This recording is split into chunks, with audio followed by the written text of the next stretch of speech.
My name is Hanna van Kolfschooten. I work for Health Action International, and with Health Action International, we also have a project on AI, which is both a research project plus an advocacy project, because we look into how, when we regulate AI, we can also take into account the rights of patients and the health perspective. And next to that, I work at the University of Amsterdam, where I just finished my PhD on this same topic. I have a background in law, so I'll try to keep it simple because I understood that there's a really wide, diverse audience here today. And if you have any questions, then you can ask me afterwards. So just a little bit of an example before we go into the legal side of things about how AI works exactly. I like to use this example because it was recently rolled out in a hospital in Utrecht in the Netherlands, where they developed an algorithm that could predict in newborn babies how they would develop. Hanna? Yes? Your slides are not moving. So yeah, now it's moved. Okay. Oh, then I have the same issue as you. Then I guess I will do it the same. Yeah, I'm sorry. Yeah. So sorry to interrupt, but I noticed no, thank you. were already talking about the slides and we couldn't see them. Okay, then I sorry, I had to be like this. Yeah, so this is an example I like to take. So it's an algorithm developed in the hospital in Utrecht, and what they do is they collected first the EEG data, so that's brain data of 369 babies in the first 3 days after birth. And then they built a new data set where they collected about these same babies, how they had developed intellectually after 2 to 3 years and also after 5 to 7 years. And with that, they could build an algorithm that could predict on the basis of a new EEG, so new brain data of a baby that was just born, how this baby would develop intellectually in 5 years. So then the output of such an algorithm would be baby X has a 95% chance of having a severe intellectual disability at the age of 5. So the idea here is that AI is able to recognize patterns in really big data sets, because so much brain data of so many babies is really a huge data set. And it can use those patterns to also make predictions in new situations. So with new data of new babies that were not included in this first data set. And in this way, AI can also learn from new situations. Just some thoughts about this specific algorithm, because the idea of this algorithm, using it on such young kids, is that already in the first days or months of the baby's life, we can really tailor a personalized healthcare plan, which can also, of course, help the parents, but also help the child in developing better.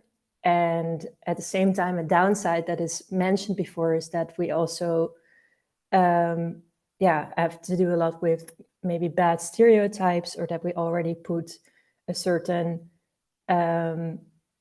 stamp or mark on a kid that is only a few days old about intellectual disability. So these are just some ups and downsides to think about if you develop these kind of algorithms and put them in place in hospitals. So that's just an example of how AI can be used in a hospital setting.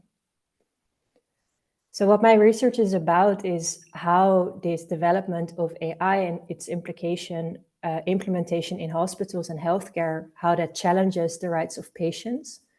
Because if you're a patient, if you're in need of healthcare, then you're already in a more vulnerable position than if you're not a patient. And it has to do with you being sick, you not having the medical information that a doctor would have. So you're dependent on someone else. You have to go to a healthcare provider or to a hospital to feel better. And because of that, we agreed that every patient has some kind of special rights that we should protect, because there is a power imbalance between patients and between doctors. And we see that these patients' rights that have been in place for a long time, at least since the 50s, are also challenged by the introduction of AI. So first challenge we see is the right to access to healthcare. So everybody should have equal access to healthcare without discrimination and also to the same quality level of healthcare. But we see that because AI is tailored towards,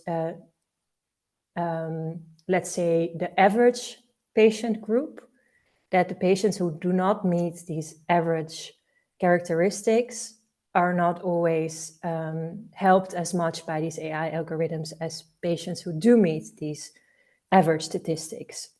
And that can lead to discrimination. And I will show you an example of that. I like using this example because it's very visual.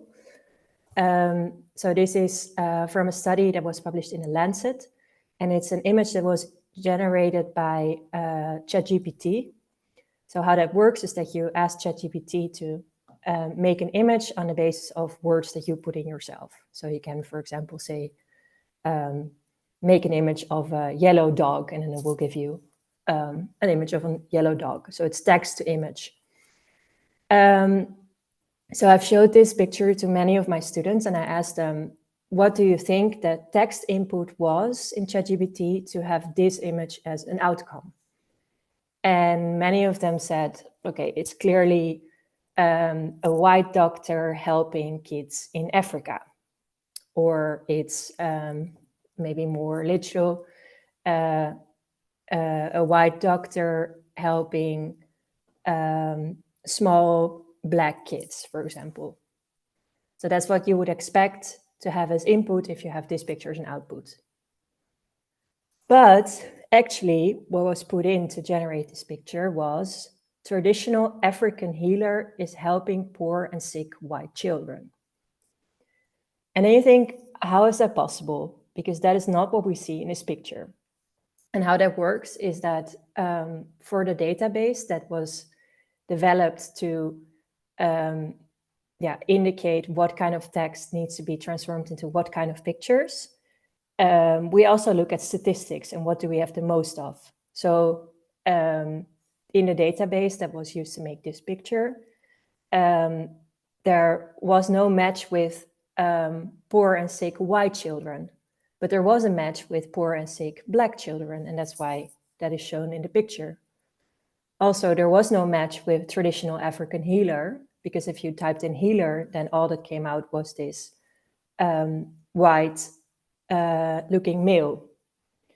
So that shows you in a very visual way that it really depends on what the algorithm was trained on, what kind of data was included in the data set, what the outcome of an algorithm will be, and also what that will mean for people who do not fit this average characteristic of a person. So also here on the left, you see a picture of that we do not actually have a standard person. We have all kinds of patient groups that are a little bit left or right from this average patient. And all of these people will, in their own way, not be represented in the outcome of an AI algorithm if we don't do anything about it, that is. So why this is bad is that it will lead to eventually to health inequity. And that is not just because we have images and databases that are coming from one specific source and not represent everybody in society. It already starts with that we have certain biases in our society. So here you see what I call the AI cycle of health inequity, where you see that we are already starting from historical bias. So for example, we have the stereotype that all doctors are male.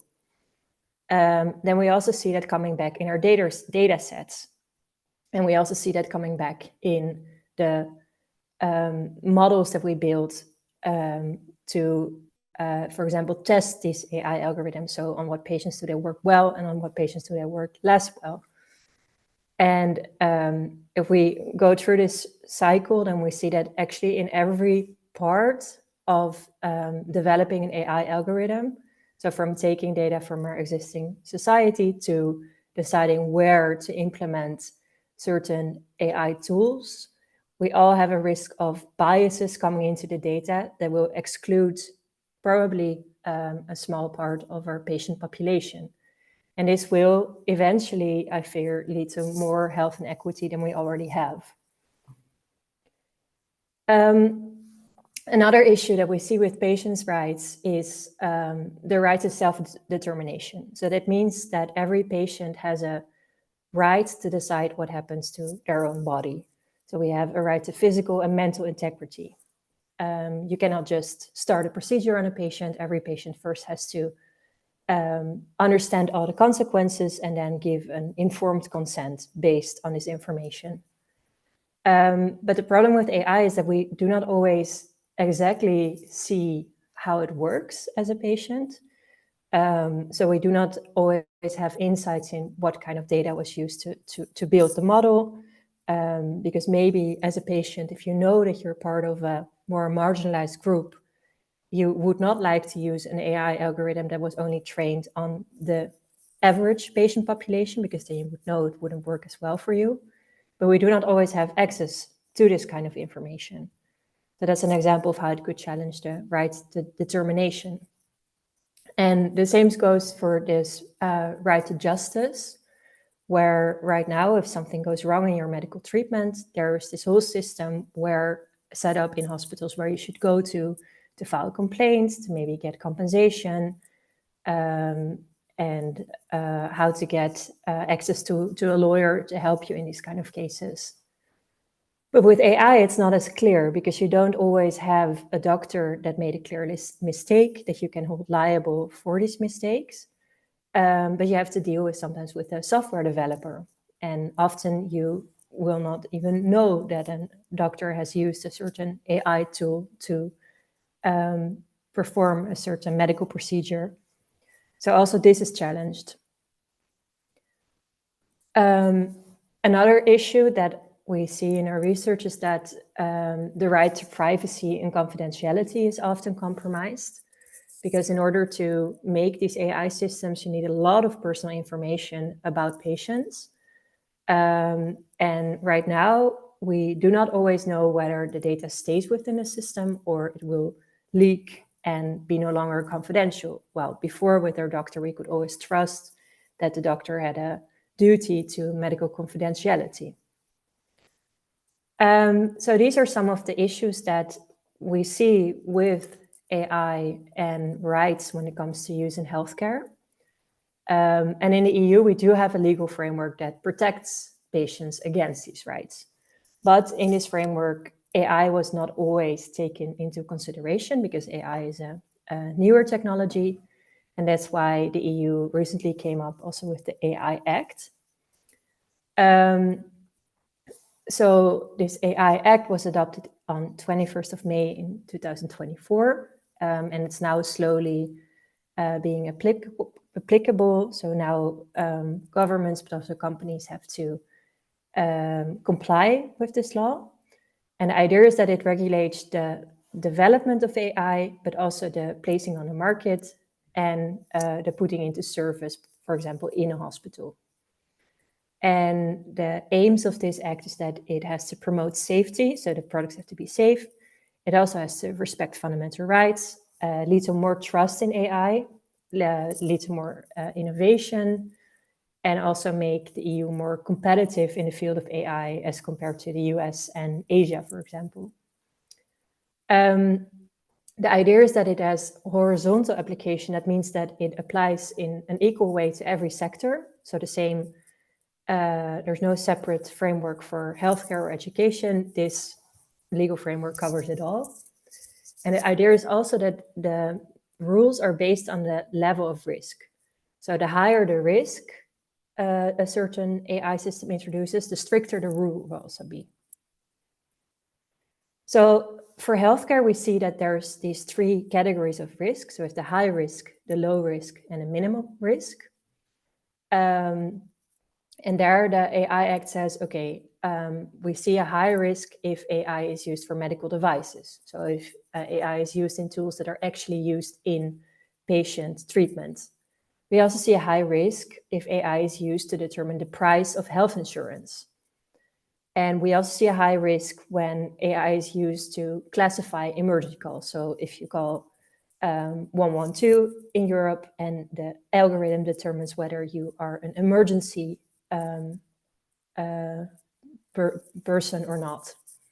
Then we also have a category of low risk AI, for example, the medical chatbots. So if you go on the website of your GP and you can first ask a question before you actually get to see the GP, but also all kinds of monitoring systems and assistive AI in elderly care or in assisted living. So for example, camera systems that check whether you have been to the bathroom yet that day.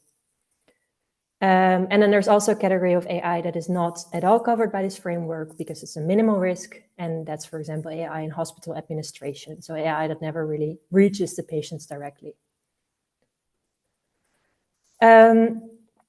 What the AI Act does is, again, set high, strict rules for systems that have a high risk.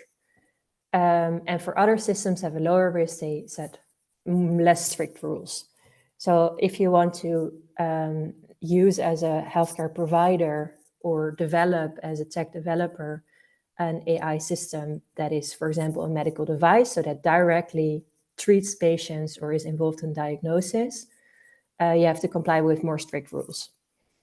So an example of these rules is that you have to have a good quality data set. And good quality in this case means that it has to be diverse and representative of the population that you will eventually use it on. And it also means that you have to show compliance with the AI Act in several ways. So one thing you need to do is conduct a fundamental rights impact assessment, which means that before putting it on the market or putting it in service in your hospital, you have to check whether and how it has an effect on certain fundamental rights of patients that will actually be using it. There's also a general obligation to register all the systems that you develop into a public database so others can see what kind of high-risk AI is on the market. You also have an obligation to inform people about the use of AI. So for example, if you're talking to a chatbot, then it needs to be very clear for the person engaging with the chatbot that it is not a human you're engaging with, but it's actually an AI that you're engaging with. At the same time, we see that there is quite a lot of exemptions in the AI Act, especially when it comes to healthcare. For example, there's a prohibition on the use of AI that manipulates the mind, but then it also says, except for when this is necessary for medical purposes. Or, for example, we have this fundamental rights impact assessment obligation, but then it also says, except if it's for a medical device that has to be on the market. So we see there that, there is a distinction between AI that is used for public purposes or directly on a commercial and also used for health, and that there are quite some exemptions for healthcare. And the idea behind this is that it's still a regulation that is proposed by the European Union. And when we set up the European Union, we said healthcare is such a personal thing. We shouldn't let that regulated by the EU. It should be regulated by every member state for themselves. So that's also why in these big regulations, we still say, okay, if it's medical, then it's up to the member states. But it also means that a lot of protections for patients are right now not in place, or at least they're left up to the member states. But for member states and individual patients, that makes it quite unclear what kind of protections they have to put in place and what kind of protections they are entitled to as patients. So now if we talk about solutions, then with Health Equity International, we've been talking a lot about How should we then regulate AI to protect these patients' rights? Because clearly it's not enough to have this AI Act in place. So right now we're involved in some standard setting organizations that actually translate these really broad rules that now apply to AI in more comprehensible rules if you're a developer of AI tech. We've also been talking about maybe we should have a medical AI Act at the EU level that really goes into this special risks that play a role if we use AI in healthcare. Maybe we should also say if you use AI to build a medical device, then you should really have more checks before you can actually put it on the market. So that means amending this other legal framework that we have, the medical devices regulation. Or we could also say we leave it more to hospitals themselves. We give them good tools to do their own human rights impact assessment. Or maybe we ask tech developers to comply with, for example, good AI labels, so that you can, like with those biological eggs that you can buy in the supermarket that have a certain level of stars to show how good they were for the chickens and how good they were for the climate. Then maybe we do the same for AI, that at least if you're a hospital or a patient buying AI products, that you know whether it has been developed in a good way, in a diverse way, taking into account all the rights of patients. So these are some ideas we're thinking about. And thanks a lot for listening. And if you have any questions or other ideas about regulation, I'd be happy to answer them. Thank you.